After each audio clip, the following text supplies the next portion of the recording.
You've got the Oura Ring, the Whoop Band, the AI-powered mattress, and yet you still wake up feeling like crap every single day. Meanwhile, your medicine cabinet looks more like a CVS pharmacy, and every solution creates 3 new problems. Today's guest spent 30 years mastering homeopathy and just built an AI version of himself that clients can chat with 24/7. Marcus Fernandez reveals how ancient German medicine principles, combined with smart technology, can help you reclaim your vitality without becoming dependent on either pills or gadgets.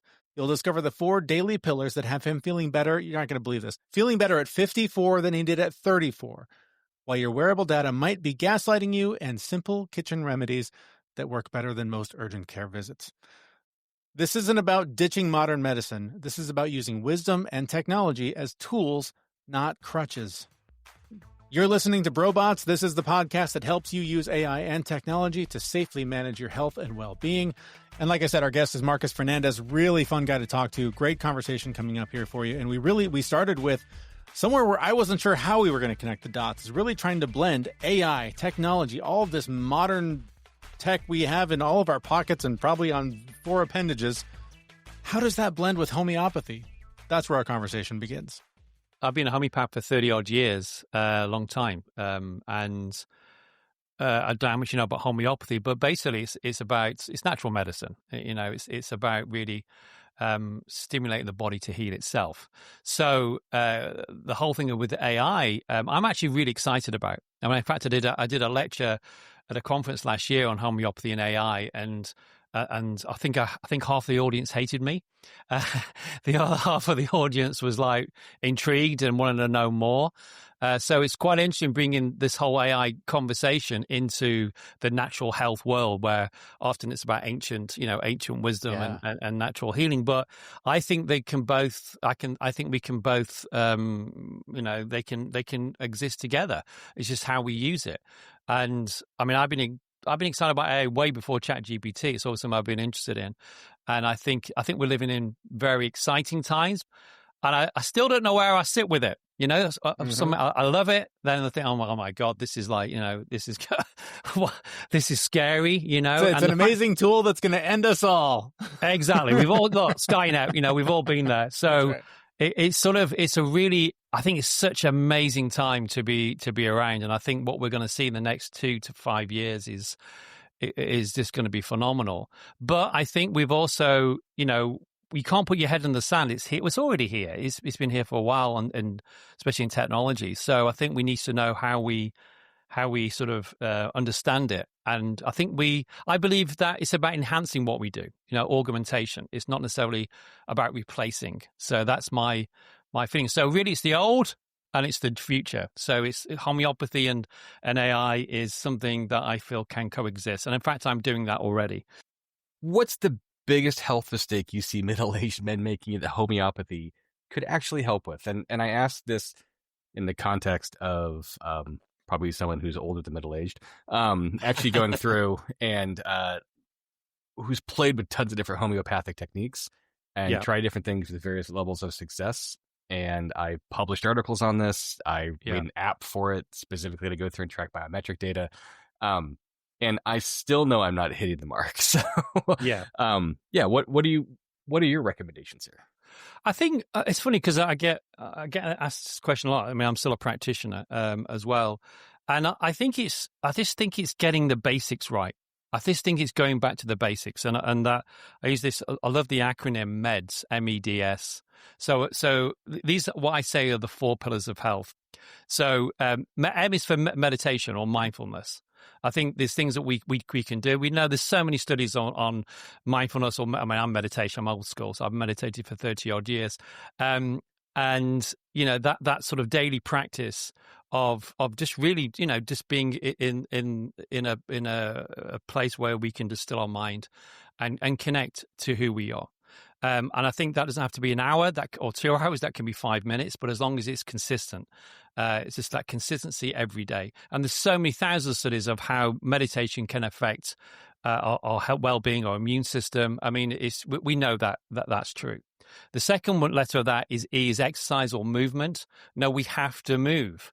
And that, again, doesn't mean going down the gym 5 days a week. And, I think especially as we get older, we get to a certain age, and I'm at that age where, I have to do strength exercises. I have to do some of that, but also about movement. So, I have a standing desk. Just start moving around. I mean, there's a study in Sweden that said sitting now is more dangerous to men than smoking. And you think for a lot of men, they're sitting down a lot, and that's putting pressure on the prostate. So many men I know have issues with prostate issues, and, it's erectile dysfunction. We can talk about that later. But that thing about that, we've got to move, So I set my on my phone alarm. I move every 45 minutes, move around. Because we need to move. You mentioned the standing desk. I'm going to interrupt for just a moment. I'm literally sitting at my stand. So I'm going to stand slowly while my desk rises here. Come on, go. Oh, it's supposed to be automatic. This was going to be for comedic effect. I was going to slowly rise with my rising desk. up. Yeah, you'll get It's ridiculous. I sit here all day. I'm like, what am I doing? I bought this standing desk and I'm sitting on my ass. Listen, my friend is the same. He said, he's got. Oh, I won't name his name, but he's got real issues with his prostate. Oh, and he's got a standing desk. What's his name? No, I can't tell his name. His name's John. There you go. And he's got a standing desk, and it's like, why aren't you using your desk? Oh, well, forget, just press the bloody button. Yep. So movement, I just think it's, we have to, again, we know this. A lot of this we already know, but putting it into practice is something else. D is for diet or food or what we eat. And I just say, look, people ask me, what shall I eat? I said, well, start off eating real food. And people go, well, what's real food? I said, well, if it doesn't come out of a box or from a factory, it's real food. Or I say, if your grandmother could recognize it, then that's real food. So, at least 80% of what you eat should be real food. You can cheat the 20 other percent, but 80%'s got to be real food. And then last thing is S, sleep. The most important thing. Of all of those things, I would say, not whether you agree with me, sleep is the most important thing.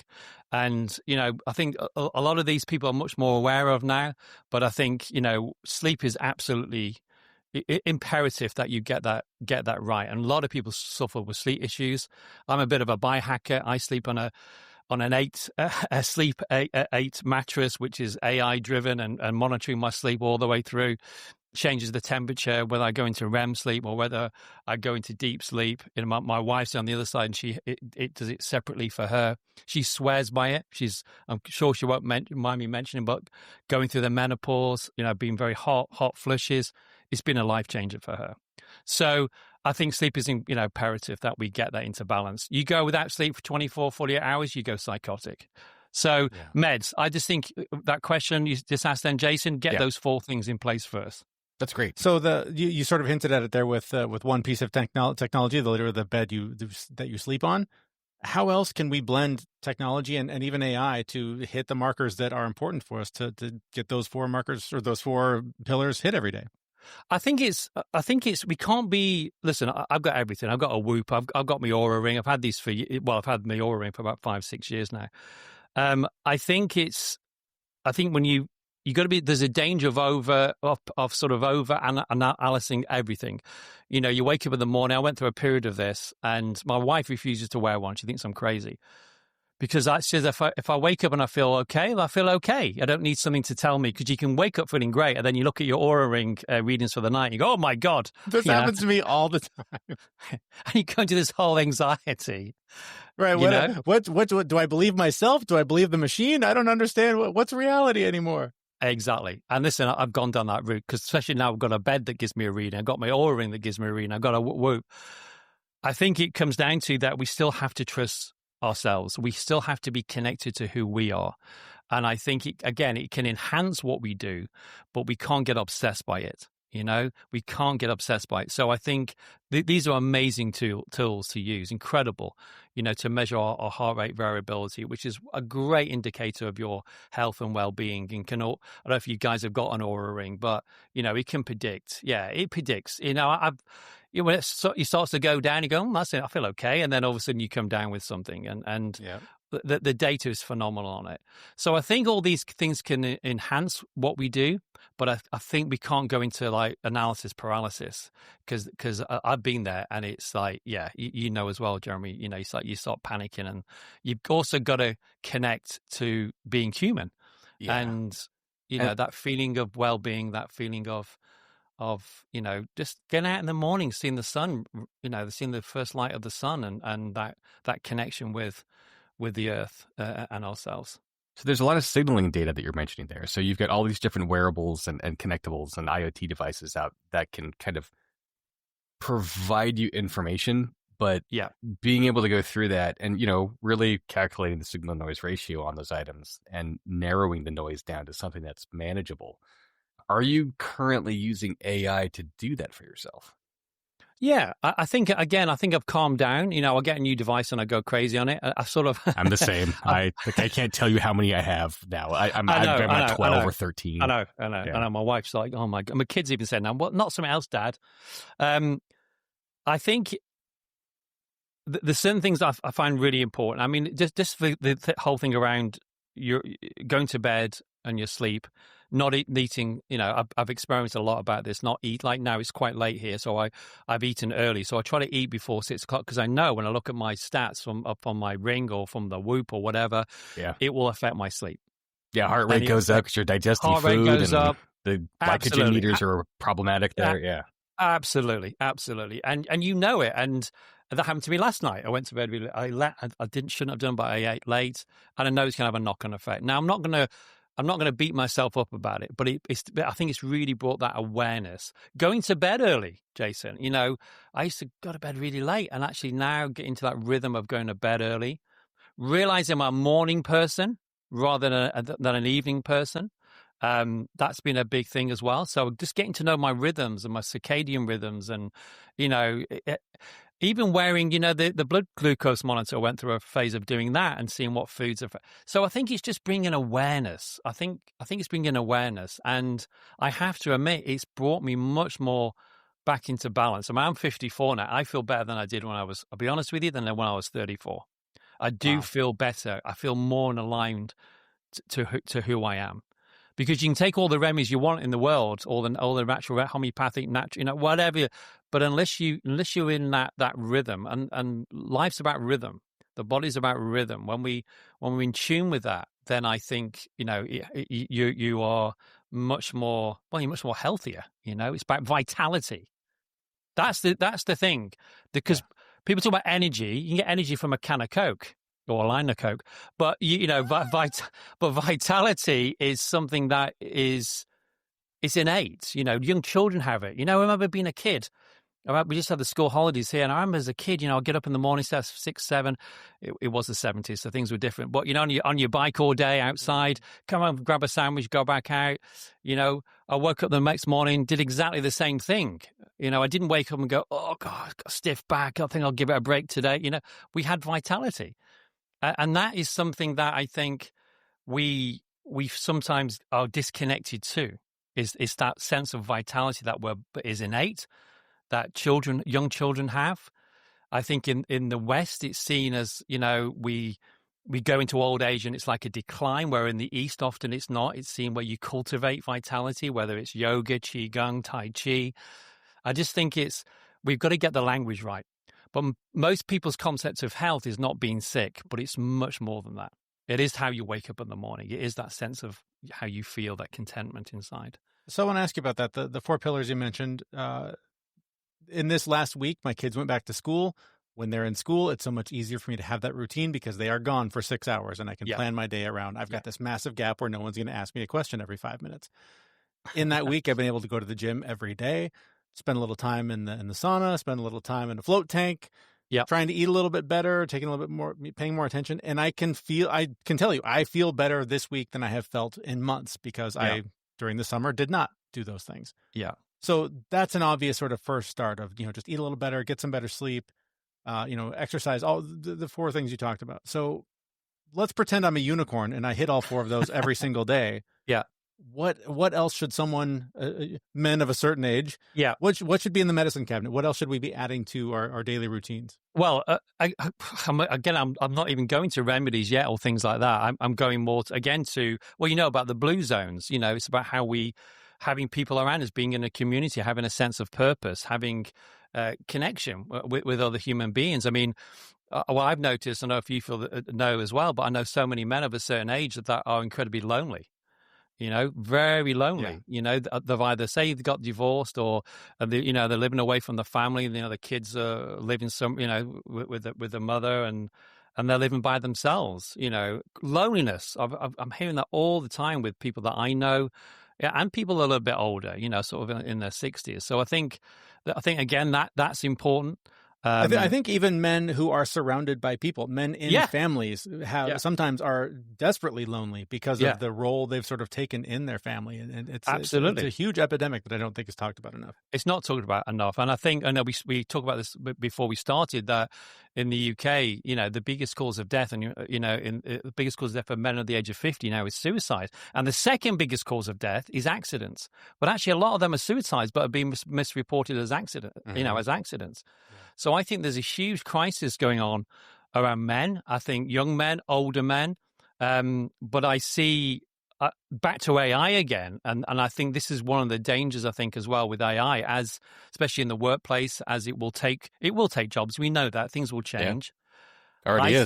It already is. Yeah, exactly. Already is, and I think particularly for men, what we do is, and I'm not saying it's not for women. We're talking about men here, but from what we do, that purpose is really, really important. It's like that's why you see guys who retire and then they die a year later because they've lost that sense of purpose. They've lost that sense of meaning.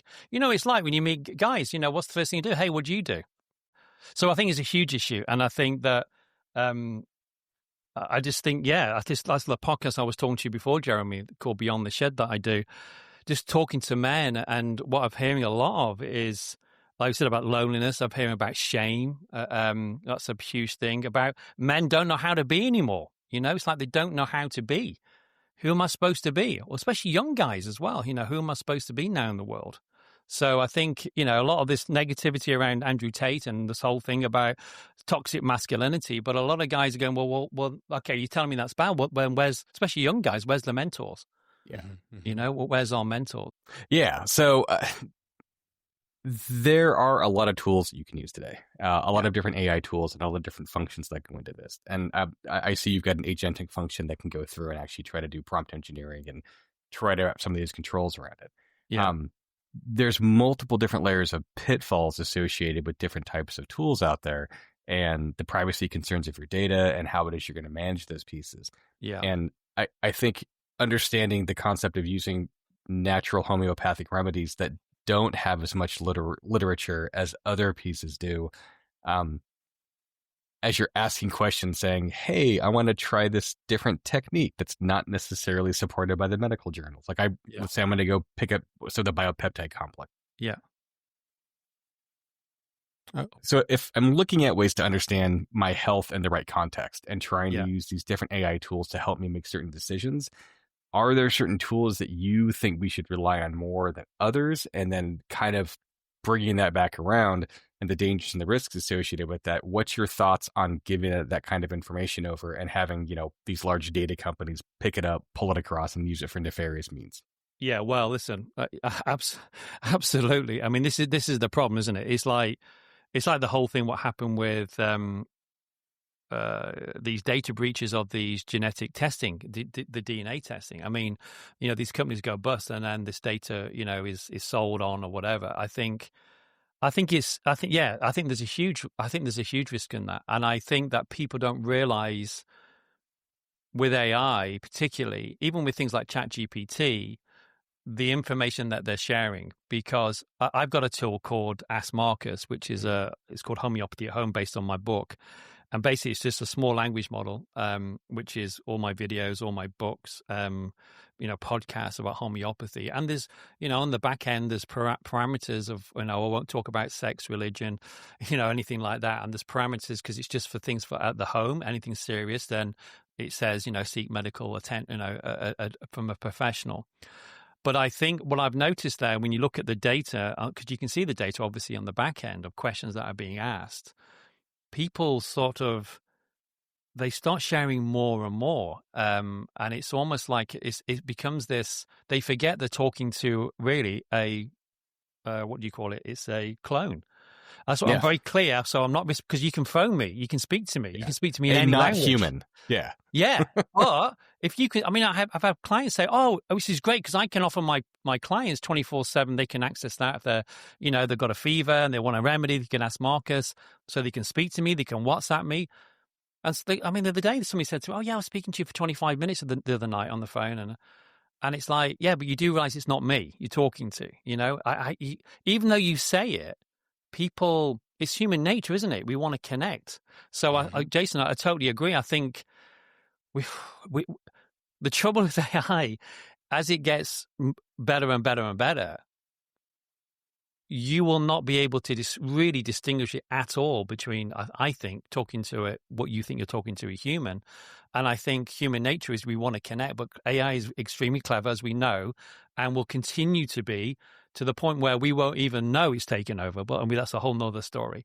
So I think it's not only the sharing of the data, but it's also our relationship to it. It will then cause us to share, overshare, and have this sort of, in a way, false connection. Yeah. One thing I was experimenting with the Ask Marcus tool last night. My daughter has a bug bite, so I was just kind of curious. What would this tell me to do for this bug bite? She's been on antibiotics for them for a week because the doctor was a little concerned. Yeah. So I'm just curious, what kind of safeguards you have in terms of liability. Like if the robot gives advice that causes some sort of harm, yes, are you at all worried about blowback from that? Yeah, well, I think I've got there is a disclaimer on there that this is, just general advice. So, we're only, it's an educational tool, really, that's how it's positioned. So, and that's why in the parameters that if anything is serious, you'll see it say you should really consult a qualified practitioner. So it's just trying to give really advice and point people in the right direction. And why? Because there's a lot of things you can do before you go to a doctor. There's lots of things you can do in the home. And for example, I said like bites or things like that, or, just general, very acute things you can deal with at home. And that's, again, going back to what I said about what your grandmother did, your great-grandmother did. They knew what to do. And in a way, we've sort of forgotten these things and we just hand it over to the allopath, to the allopathic profession. Now, I'm not saying don't go to a doctor. What I'm saying is there's things you can do first before you go and seek help. In my book, Homeopathy at Home, I talk about what remedies to take, like the top 5 remedies for bites or for stings and different things. But also you can just go to the kitchen cupboard, and I've got kitchen cupboard remedies in there, like bicarb soda, put it on put a bit of water, put it onto the bite, and it will really help. So I think it's just really trying to empower people to really to do things that they simple things that they can do at home. And I think the more that we do that, the more that people come out of fear, because what's fear? It's just lack of knowledge. So there is things we can do, before we have to go to that. I mean, really, antibiotics should be the last resort. Mm-hmm. I mean, Alexander Fleming, the inventor of antibiotics, said you should only use antibiotics really in serious cases. Otherwise, you're gonna lower the whole health of the nation. Yep. And we've got big issues. I don't know what it's like in the States, but in the UK, of antibiotic resistance now, so we've overused them. So what these remedies do, when you take these remedies, shall I explain a little bit about homeopathy so some of your listeners know what it is? That'd be great. Sure. So homeopathy it works on a very simple principle. It comes from Germany. It was around 200 odd years old, but it works on the principle of like cures like. So if you chop an onion up, your eyes water and your nose runs. So we use onion in a very diluted form, homeopathic form, for, say, colds, where your eyes are streaming and your nose is running. So whatever can cause something in a large amount, in a small amount, it can cure it. Another example would be coffee. So you drink lots of coffee, you get very wide, you can't sleep, lots of thoughts. Well, we use coffee in its homeopathic form for people that have those symptoms without drinking coffee. So they're really busy and the brain's running, they can't get to sleep. So it's a very, very simple principle, and it's an ancient principle, really, like cures like. So really the remedies are like tools, like keys to a lock. So if you have a key to your car, the key in itself is not powerful, but that key in that lock of the ignition of the car, and then it gets the engine going, then that's like the body. Once you stimulate the body to heal itself, off it goes and it can deal with it. And I think a lot of the time we get very disempowered around our health, but it's around really helping the body heal itself. So I like to use the analogy of the car dashboard. If the oil light flashes, it means there's something wrong in the engine. But if you just take the bulb out or suppress the symptoms, there's still a problem in the engine. The car's going to go back down the road. So really what we need to do is go into the engine, fix the engine, and the light will go off by itself. So you I mean think replacing the bulb doesn't help it when I put sugar in my gas tank? no, exactly. Definitely does not.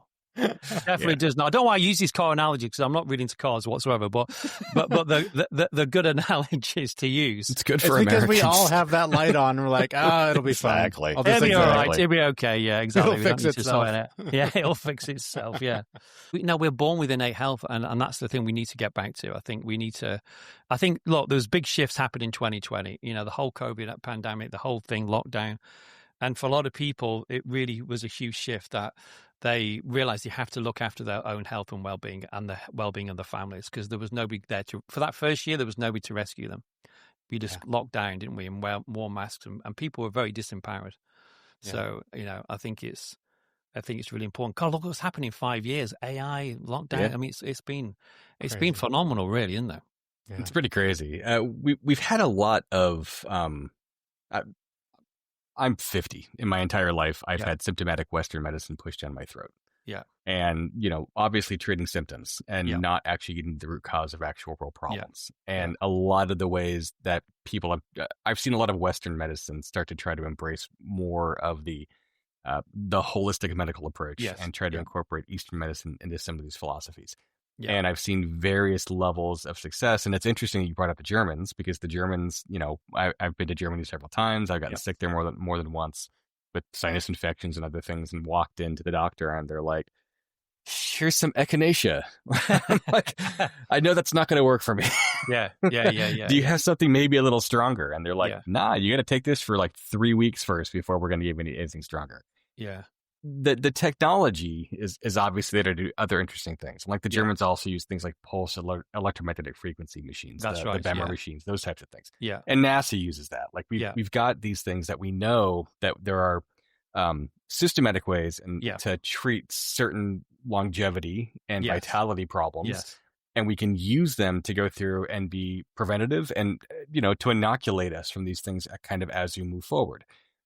But we also are consistently fighting a medical system that, from an insurance and a payer perspective, is not designed for that. It's not designed for prevention. No. It's designed for symptomatic care and catastrophic care. Yes.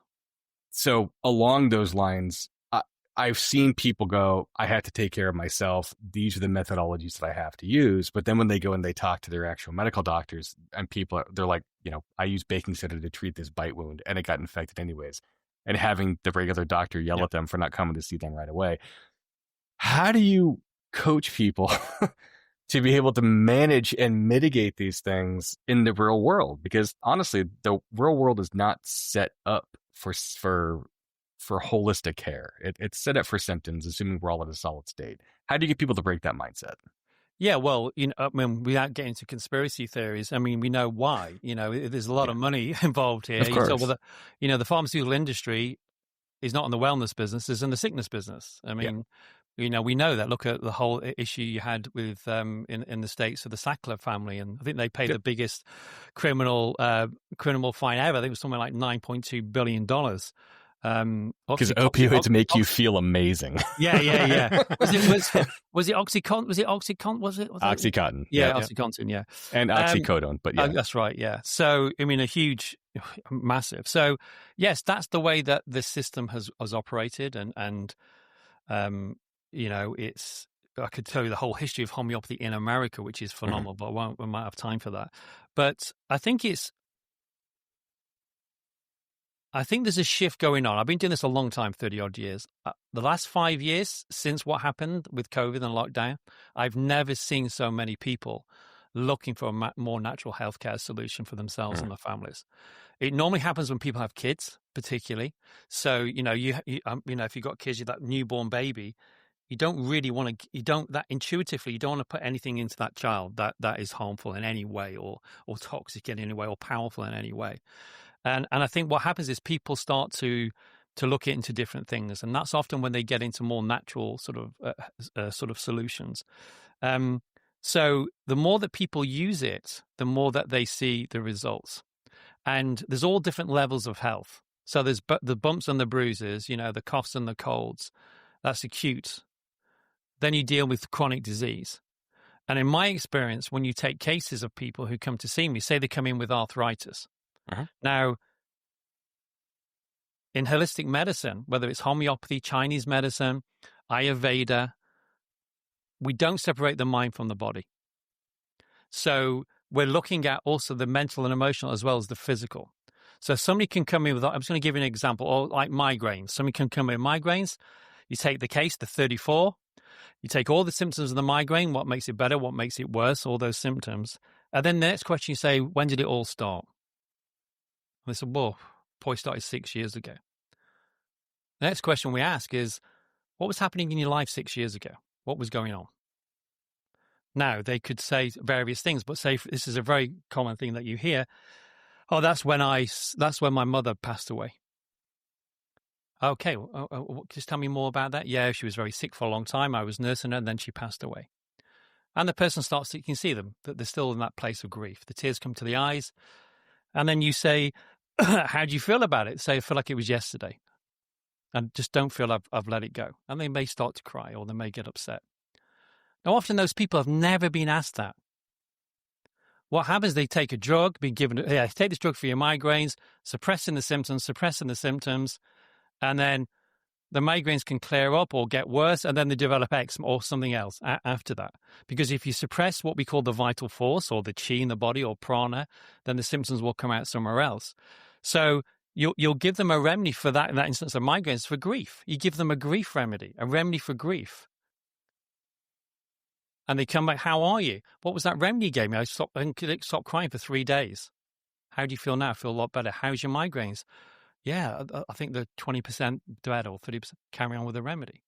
So there's an example where it's not just physiological, because migraines can be caused hormonal to the hormones. It can be all different reasons, but also it can be emotional as well. Yeah. So we can't cut away the mind from the body, which in medicine it does often.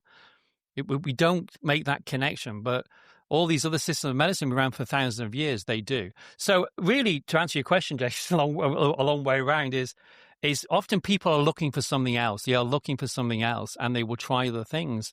But it's about having choice around your healthcare. I'm not anti-medicine. If I'm in a car accident, the first place I want to be is a hospital.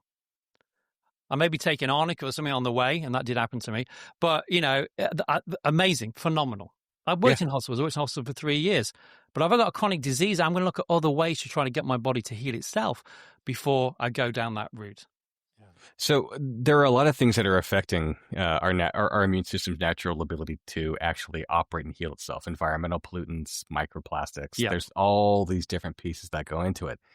And, there's a whole lot of different therapies out there, like chelation therapy, to go through and try to pull these things out, which have their own problems, like being able to, can shut down your kidneys and liver and everything else. Yes, yeah. And there are naturopathic, almost chemotherapy-like therapeutics that are out there that I've seen people kind of pushing and edging people towards.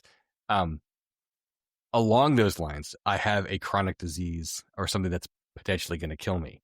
Yeah. What's your recommendation on helping people balance the prescriptive methodologies for trying to address some of those types of disease versus homeopathic? Like there's a balance, right? I mean, Well, how do you find that balance? Yeah. Well, I think it's about, I think healing should be gentle. I don't think it shouldn't, we're not, again, as I talked about, like when you stimulate the body to heal itself, it's like, say you go for acupuncture, for example, if you've ever had acupuncture.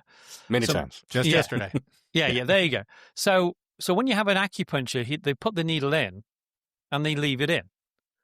They're not doing that with a needle. They don't use a big, well, sometimes it can be painful if the meridian's a little bit congested, but generally they put the needle in, don't they? And then they leave them in.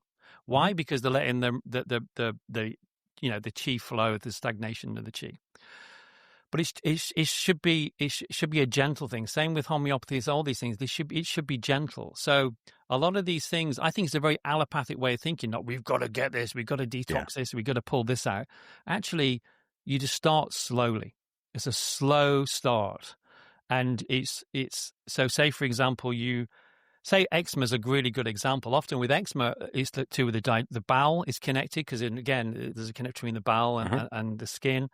So the first thing you do is really treat the bowel.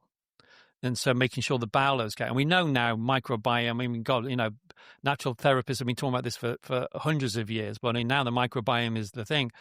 But this is important. So if you get the bowel working properly, then the body doesn't need to discharge out onto the skin.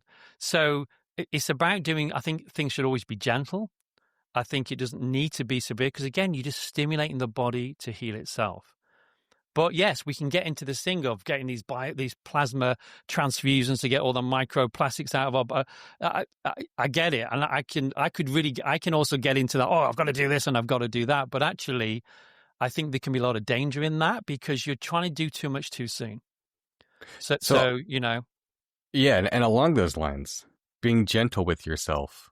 Being gentle with yourself implies that you require patience. Exactly. And when you're in a stressed out state, and I mean, a migraine makes sense. I can be patient for a day, but if I've got something that's a chronic pain condition, telling someone to be patient over a protracted period of time, and then watching how these things get better, that can be hard. Are there any tricks, tips, techniques that you can think of to keep people motivated to staying on these gentle therapeutic paths, as opposed to pressing the panic button and saying "fuck it"? I'm gonna go get the opioids. Listen. Again, it's a scale. I don't think anybody should ever be in pain. So I'm not against people if they need to take pain, they need to take painkillers. But again, it's about, I would say, a lot of these things you need to get a good practitioner. It's very difficult to treat yourself often because we can lose objectivity. So I think getting a good practitioner, and I would say to get a good practitioner, go word of mouth. That's always the best way. Whether you want to get a plumber, a builder, whatever, mechanic, word of mouth. Because you go word of mouth, you can trust the person that's recommended. And really, a good practitioner is walking alongside you, but they can see the wood for the trees. They're experienced, they've seen this before, and they trust you, because sometimes the body will start to detox. Sure. So, you give a remedy and things, they can get discharges, and it can be, whoa, what's this? I had a patient the other day, gave him this remedy, started with his fever. As soon as the remedy touched now I wasn't having allergic reaction. His body was going, okay, we need to do a fever. And he was sick for a couple of days. But he said, you know what? I feel amazing. I said, I feel so clear in my mind. Why? Because the body needed to do that. So it's about education as a practitioner, explaining what is happening and why it's happening. Because again, we've been led to believe fevers are a bad thing, so we need to suppress it. No. Fevers is what we do. It's how your body kills bugs. Exactly. Yeah. And it only becomes an issue when it's suppressed, and then it tries to do it more. And this is when you get complications in fevers because of often with intervention. But often, a fever there's a beginning, there's a middle, and there's an end. So you've just got to trust that. But again, I think a good practitioner who's experienced and can help walk alongside you and explain why your body is doing what it's doing. Yeah. Marcus, we've kept you much longer than we asked for, so thank you for the time. I have two questions left, but they're both all about you. Yeah, I'm happy. I'm having a good time. Great. I've woken up now. Both questions all about you. First, you've got a couple different podcasts, the book you've mentioned. Where can we learn more about you? Yeah, you can go to my website. It's not great information on there. Marcus-Fernandez.com. It's my website. My book in homeopathy, Homeopathy at Home, which published by Hay House and Penguin Random House, came out in January. It's been an Amazon #1 bestseller, and it's a book I wrote really for the home. Exactly what we're talking about. It's like it's an A to Z. It starts off with acne, athlete's foot, you name it, warts. Chilblains, all different coughs and colds. But again, it gives you the top 5 remedies for each of those conditions, and also things you can find in the kitchen cupboard. Nice. You can also, there's a QR code in there where you can scan. I've got a free homeopathy home prescriber course people can do online, and also free access to the Ask Marcus, my clone, my AI clone, where you can ask me any question 24/7. And the reason I wrote it, I just want people to be empowered around the health and well-being. And I think it's a really lovely, back to what we're saying about gentle, a really lovely, gentle way of getting on that path to health and well-being and true health. Like I was saying, most people's concept of health is not being sick, but it's a lot more than that. It really is. And I think we need to change our sort of paradigm around that. And I guess last question, where do we start to do that? What are some simple steps that someone can do literally right now while they're listening to this podcast to start down that path? Right. Well, I've talked about meds, so you can start doing the meds, but just very simple things. Like I said, first thing in the morning, getting that morning light, that red, infrared, near infrared light in the morning sets the whole circadian rhythm for the rest of the day and actually sets it for the night. Going outside in barefoot. Again, people think this is, a bit hippie-ish. So many studies around grounding and walking on the ground. We're electrical beings. We're like little batteries. We need to be grounded. I was in Bali for a month with the kids, and I was talking at a conference there. First thing I do when I get off the plane is find some grass, just to ground and just feel better. So it's those simple steps. Back to the meds: meditate, exercise and move, eat real food, and sleep, and also love. That's the biggest one of them all. Make sure you have plenty of love in your life if you can, whether it's your children, your family, friends, whoever. So, as we found over and over again on the show, going back to the basics is usually where we need to start to turn things around. Always the basics. Yeah. Always the basics. All right, great talk there with Marcus Fernandez. I really enjoyed that conversation. I hope you did as well. All of the links that he mentioned are going to be in the show notes for this episode. You can find that at brobots.me, including links to his podcast, which I know I'm going to be listening to a lot more, and a link to his book, which I know I'm going to be spending a lot more time with my own pain and illness issues that I deal with from time to time, especially as a dad with 2 growing girls. But that is going to do it for this episode. Thanks so much for listening. If you found any value in this, please do share it with someone else who might. You will find links to do that as well at brobots.me. That's also where you'll find a new episode from us next week. Thanks so much for listening. We'll talk to you soon. We know this podcast is amazing and it doesn't seem to lack anything, but we need a legal disclaimer. Prior to implementing anything discussed in this podcast, it is your responsibility to conduct your own research and consult your physician. You should assume that these knuckleheads don't know what they're talking about, and they're not liable for any physical or emotional issues that occur directly or indirectly from listening to this podcast. Life doesn't pause when you're sick. Vaccines against respiratory illnesses can help protect you and give you more playtime with your best friend. Depending on age and health status, vaccinations for flu, COVID-19, RSV, or pneumococcal infection may be recommended. Vaccines can help keep you from having a rough time. Learn more at cveep.org/vaccines-protect. Brought to you by the American Lung Association and CVEEP, fighting infectious respiratory disease.